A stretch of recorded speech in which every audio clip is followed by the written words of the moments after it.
Bonjour à toutes et à tous, ravi de vous retrouver sur Montagne TV pour un nouveau numéro de 2 heures de marche. C'est le magazine pour celles et ceux qui font la montagne et qui vivent la montagne. Autour de cette table aujourd'hui, deux grands acteurs justement de ce qui se passe aujourd'hui à la montagne.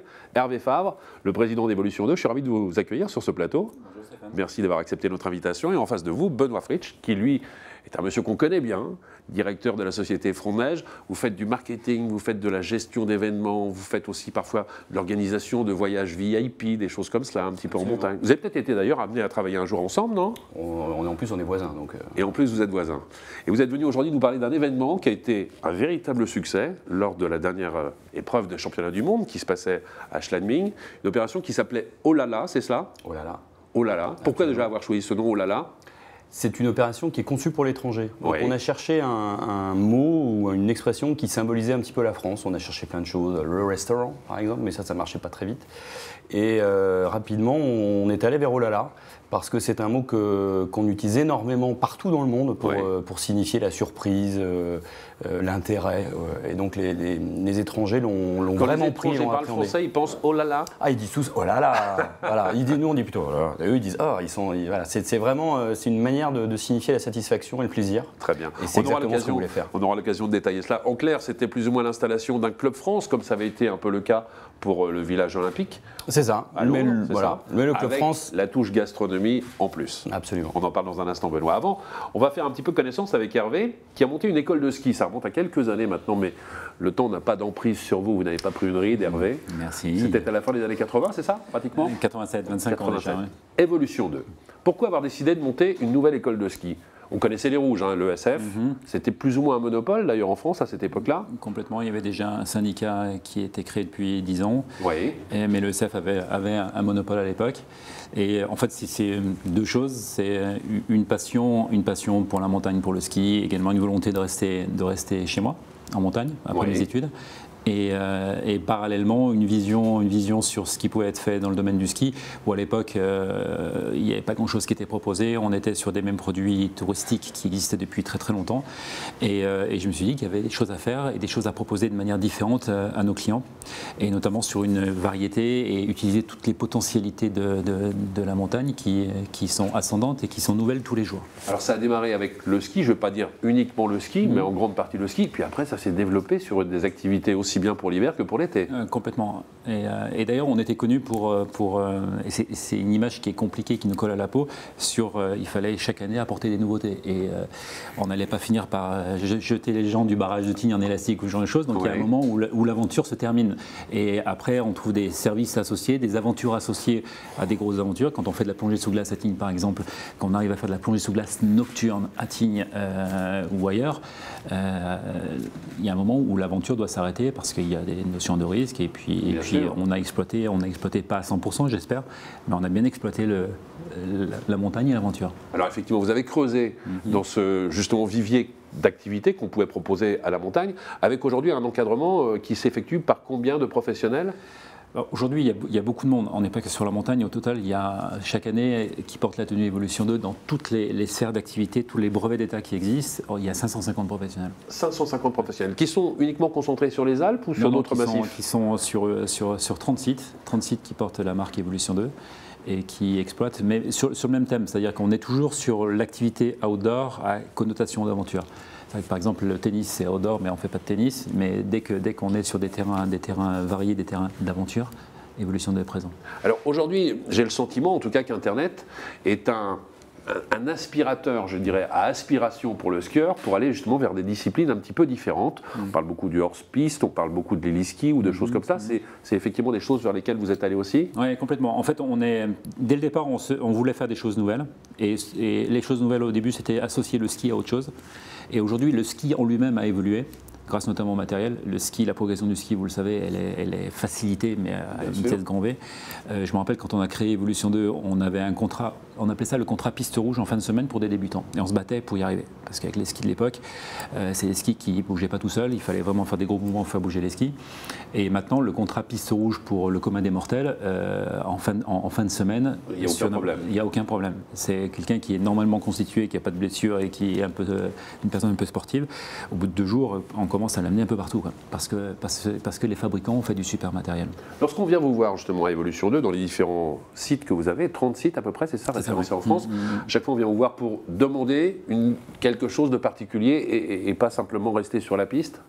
Pas forcément. En fait, on a deux axes parce que même si vous le savez sur la partie ski, toutes les sphères autour du ski, le free rando qui marche très fort, je pense qu'on va en parler, le hors-piste bien évidemment, les skis, tout ça c'est quand même assez marginal pour la fréquentation par rapport au gros volume de consommateurs. Donc il y a un premier axe qui est le caractère privatisé, individualisé de l'enseignement, qui est notre ADN.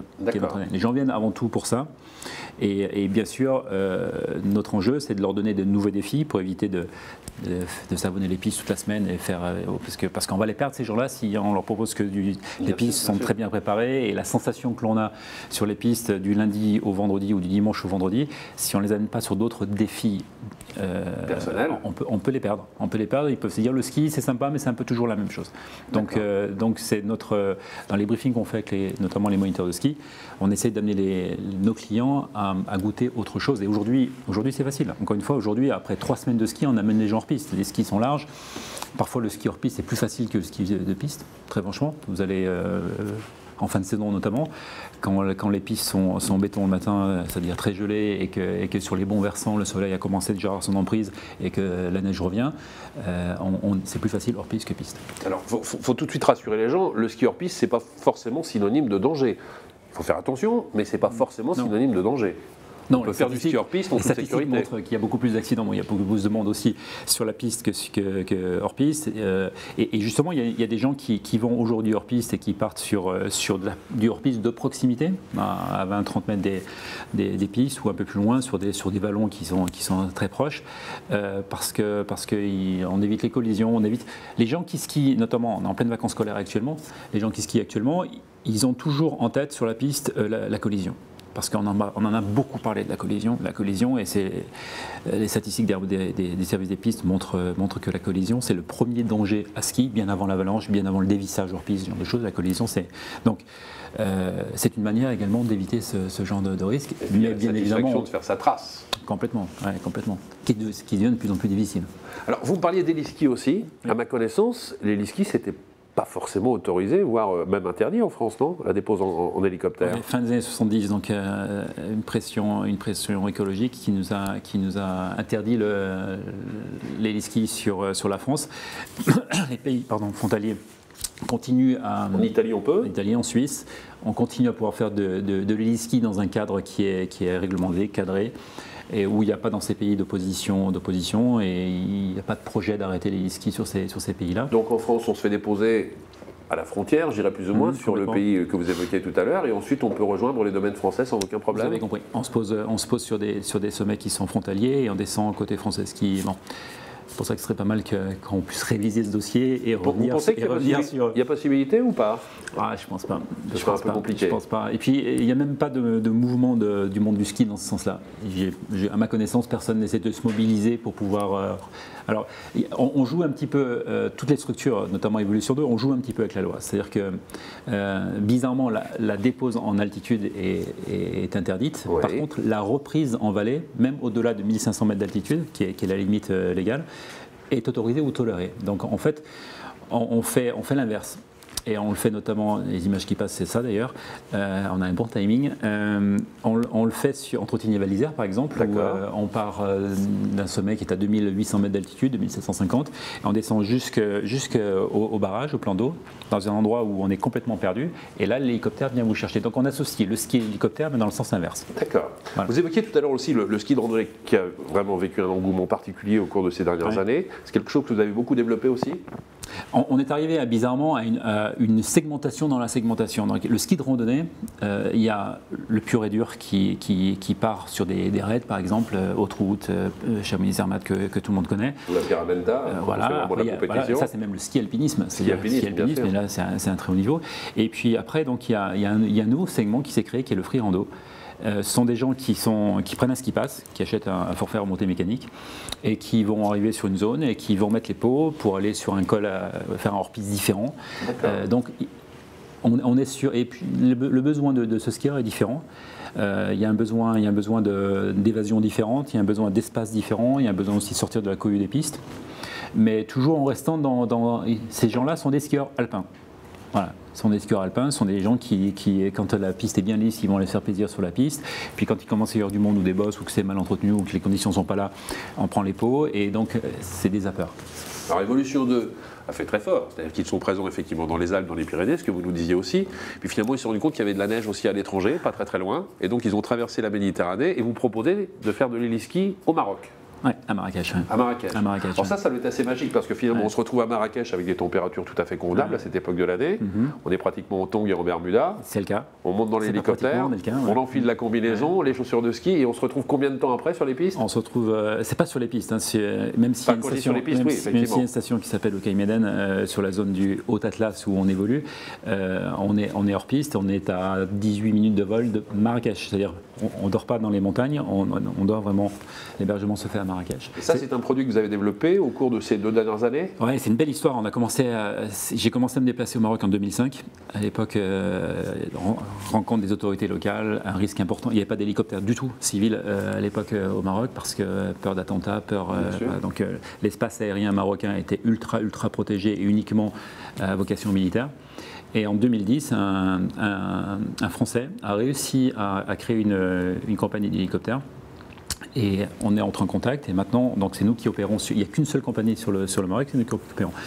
Juste pour la grosse différence quand on est dans l'hélicoptère entre le Maroc et la France par exemple, c'est que quand vous êtes au Maroc, vous parlez au tour de contrôle de Marrakech et de Casablanca qui vous demandent toutes les 10 minutes où vous en êtes, pour vous montrer le style de contrôle que l'on a par rapport à la France. La France, quand on vole, il y a un plan de vol qui a été déposé, mais il y a une liberté plus importante. Là-bas, on est vraiment sous contrôle. On est vraiment sous contrôle. Par contre, quand on est en montagne, là, on n'est plus du tout sous contrôle, puisque on skie tous les jours des zones vierges, il n'y a que nos traces.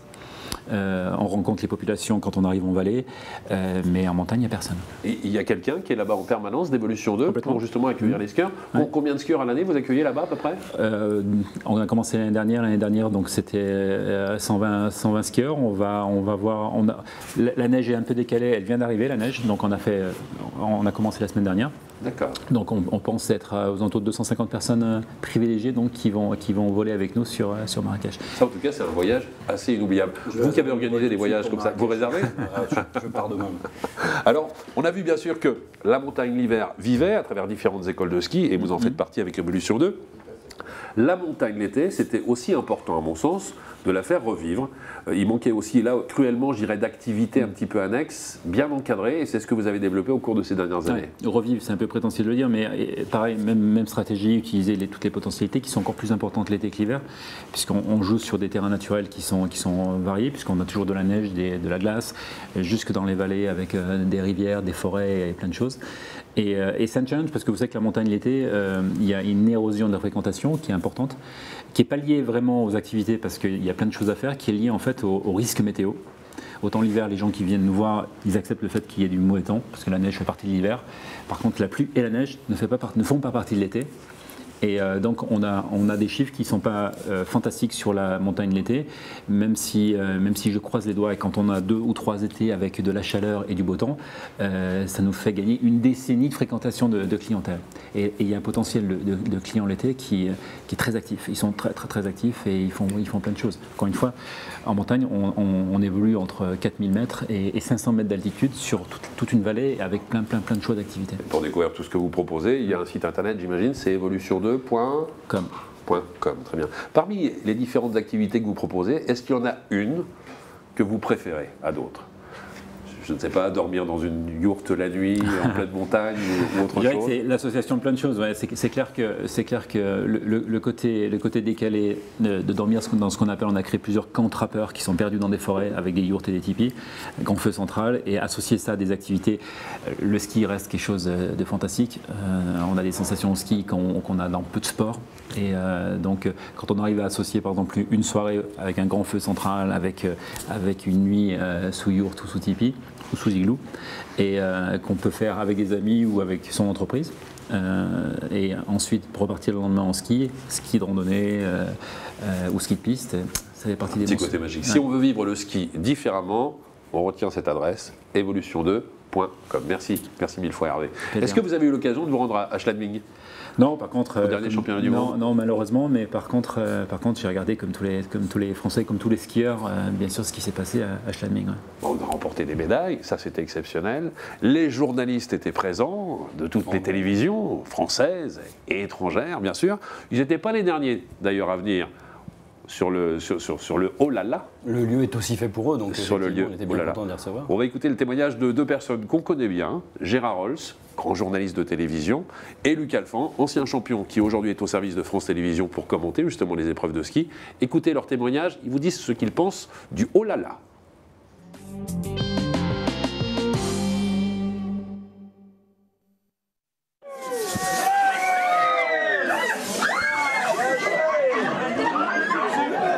Alors déjà, oh là là, c'est tellement français.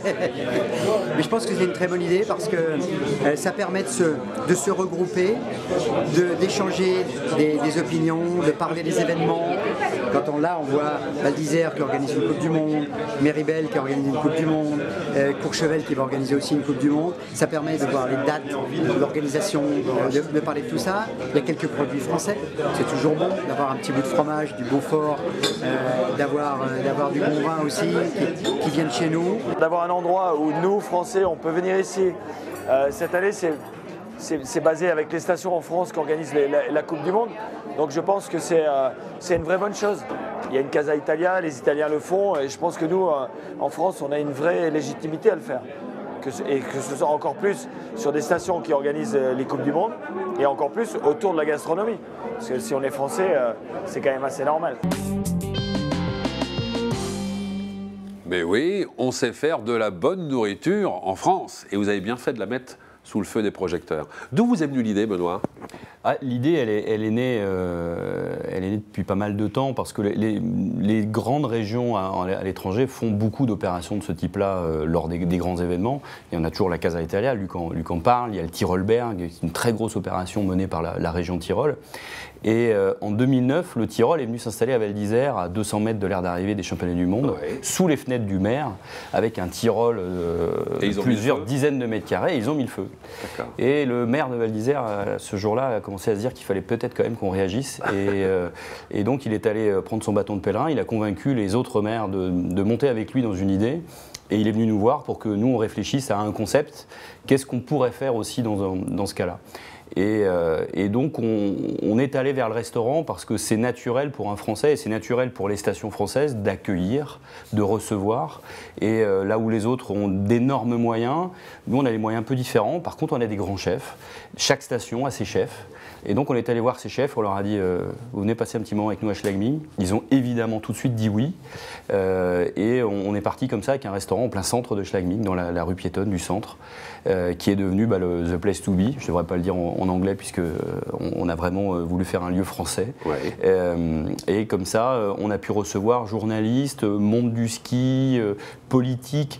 C'était un lieu de rencontre et puis cerise sur le gâteau ou médaille sur l'athlète, l'ensemble de nos médaillés qui sont venus célébrer dans un petit coin de France leur victoire avec leurs amis, leurs familles et puis l'ensemble des représentants du monde du ski français. C'était ouvert aussi au grand public? Alors c'était une volonté depuis le départ d'avoir vraiment un restaurant complètement ouvert au grand public. C'est-à-dire que le restaurateur a continué d'exploiter son restaurant, mais on a fait une carte franco-autrichienne, donc on pouvait faire le choix, manger français ou manger autrichien. Les plats étaient signés par les grands chefs. Petra, la jeune chef de ce restaurant, est venue en France au mois d'octobre. Elle a passé une semaine de stage chez les grands chefs. Elle est allée chez Pierre Carrier, elle est allée chez Emmanuel Renaud. Elle a appris à travailler. Et elle a reproduit ses plats pendant 15 jours. On a servi 600 plats français. C'est ce que j'allais vous demander. Combien de plats avez-vous servi? Oui, à peu près 600. Et avec une vraie volonté qui était aussi de faire de la gastronomie accessible. Parce qu'en Autriche, on ne mange pas très cher. Un repas complet, c'est dans les 30 €. Donc il fallait que le plat, certes signé par un de nos plus grands chefs, il fallait qu'il soit accessible. Et donc on l'a rendu accessible. Donc vin français, produit français, et ça a été une très grande réussite. Le restaurant était quasiment complet tout le temps et il était même réservé très en avance. La capacité d'accueil, c'était jusqu'à combien de personnes? C'est à peu près un restaurant de 70 places, mais on faisait jusqu'à 4 services par jour. Ah oui, ça plaisantait pas. Donc non, ça plaisantait pas, ça a très très bien fonctionné. Gros barnum, grosse organisation. À l'origine, il y a 4 stations qui vous ont soutenu aussi dans cette démarche, qui sont les stations qui accueillent des épreuves de Coupe du Monde. C'est le point commun. Ce sont 4 stations qui ont un ADN à la fois sur le haut de gamme, qui sont Courchevel, Chamonix, Val d'Isère et Méribel. Elles ont aussi un point commun sur la gastronomie et elles ont un point commun fantastique. Elles sont toutes organisatrices ou ont été, alors Chamonix va, on espère tous très vite le redevenir, ont été organisatrices de Coupe du Monde. C'est un vrai point commun et donc ça leur donne aussi une vraie légitimité d'aller prendre la parole auprès de la Fédération internationale de ski, auprès de la Fédération française de ski et des athlètes, de dire on vous accueille, ce coin de France il est à votre disposition, il est pour vous que vous puissiez célébrer, vous rassembler. Alors ce petit coin de France est allé à l'étranger, est-ce que ce petit coin de France on va le retrouver chez nous aussi au moment justement des épreuves de Coupe du Monde? Alors pas sûr qu'on le retrouve sur les épreuves de Coupe du Monde. L'objectif, et c'est aussi pour ça qu'on l'a appelé Olala, c'est de ne pas le connoter. Un club France, c'est forcément sportif. L'objectif des stations, c'était aussi de se douter d'un outil de relations publiques et de lobbying. Donc demain, pourquoi pas, on pourrait aller là où sont les clients des stations, on pourrait être en Russie. Alors on parle beaucoup de Sotchi, très compliqué Sotchi, mais on parle de Sotchi, on parle pourquoi pas de grands événements sportifs qui arrivent au Brésil. Il y a une clientèle brésilienne qui commence à arriver, que les stations pourraient aller chercher. Donc demain, on peut à la fois aller faire du tourisme, aller chercher de la clientèle touristique en les invitant, en leur proposant de faire une vraie expérience française pour les attirer chez nous ensuite. Et puis tous les 2 ans, je pense rester sur les championnats du monde de ski. Championnat du monde de ski, c'est vraiment pendant 15 jours, on réunit le monde entier du ski sur un petit coin de planète. Et c'est la Mecque là-bas, il y a effectivement un engouement particulier, il y a une ambiance. Schladming, c'est effectivement, on est dans le cœur de l'Autriche. On a eu 300 000 spectateurs qui sont venus sur l'ensemble de la période. C'est France 98, c'est une ambiance incroyable. À 7 h le matin, les gens sortent des trains, arrivent à se mettre sur la piste des heures et des heures en avance. Il y a une ambiance bon enfant fantastique. Mais le ski, ça va être aussi les États-Unis. En 2015, c'est Vail Beavercreek qui va recevoir les prochains championnats du monde. En 2017, on sera à Saint-Moritz. Partout, je pense qu'on a capacité à aller à porter haut nos couleurs et à dire on est là, comptez avec nous, parce qu'il y a derrière tout ça, il y a du lobbying, il y a de dire la France compte. La France est 3e nation cette année au championnat du monde de ski, sportive, avec des athlètes fantastiques, des beaux résultats en alpin, mais il y a des beaux résultats aussi en biathlon, il y a du résultat partout. Mais on a besoin de dire à ce monde du ski, on est là, comptez avec nous. Nos stations, elles veulent des compétitions. C'est important d'avoir des Coupes du Monde, c'est important d'organiser des grands événements sur le territoire français pour occuper le terrain. Et on l'avait peut-être un peu arrêté de le faire, ça. Les autres le font beaucoup mieux que nous. Et parfois, on perd un petit peu de cette relation qui est un petit peu politique envers certains médias étrangers, envers certains sponsors qui sont tous étrangers aujourd'hui, qui peuvent décider d'investir ou pas sur la Coupe du Monde de Méribel ou sur la Coupe du Monde de Courchevel. S'ils ne sont pas là, c'est compliqué. Donc on leur a dit, on est là, on est avec vous et on aime ce sport et on a envie de partager la fête avec vous. Benoît, vous êtes créateur d'événements. Est-ce qu'on peut imaginer qu'un restaurant éphémère comme celui que vous avez créé, ce petit coin de France qui se balade un petit peu comme ça, puisse aller sur d'autres épreuves sportives, pas forcément liées au ski, et que vous soyez encore une fois la vitrine du savoir-faire, de la gastronomie française, soutenue cette fois-ci non pas par des stations qui participent justement à des épreuves de Coupe du Monde, mais peut-être simplement par des organismes de viticulteurs, de fromagers, de bouchers? Ça reste dans le domaine du possible. Ce qu'on fait sur les benchmarks qu'on a à l'étranger, et la façon dont les autres s'organisent, c'est effectivement un pays entier qui se mobilise. Une région parfois qui va se mobiliser avec l'ensemble de ses acteurs. Nous, on avait aujourd'hui l'ensemble des vins de la région Rhône-Alpes qui nous ont accompagnés. On peut effectivement aller plus loin dans les années prochaines en allant chercher, pourquoi pas, l'industrie de la viande, l'industrie agroalimentaire française, qui a plein de choses à dire.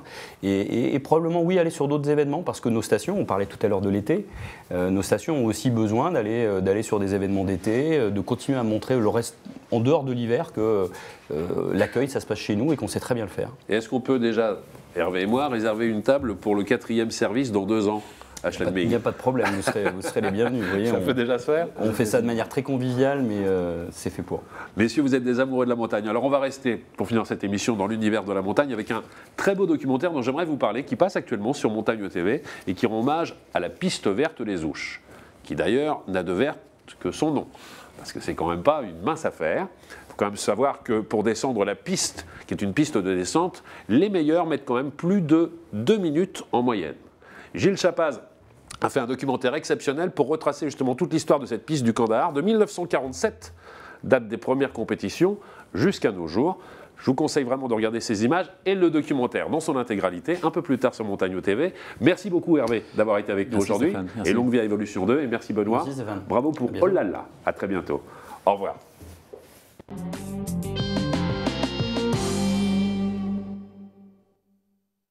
Donc déjà on rentre dans la cabane. Debout, tranquille, souriant, face au Mont Blanc. Bip des 5 secondes. C'est parti. On pousse très fort parce que le départ n'est pas très raide. Hop. Double, mouvement de terrain, faut essayer de l'amortir pas mal. Regardez la vitesse.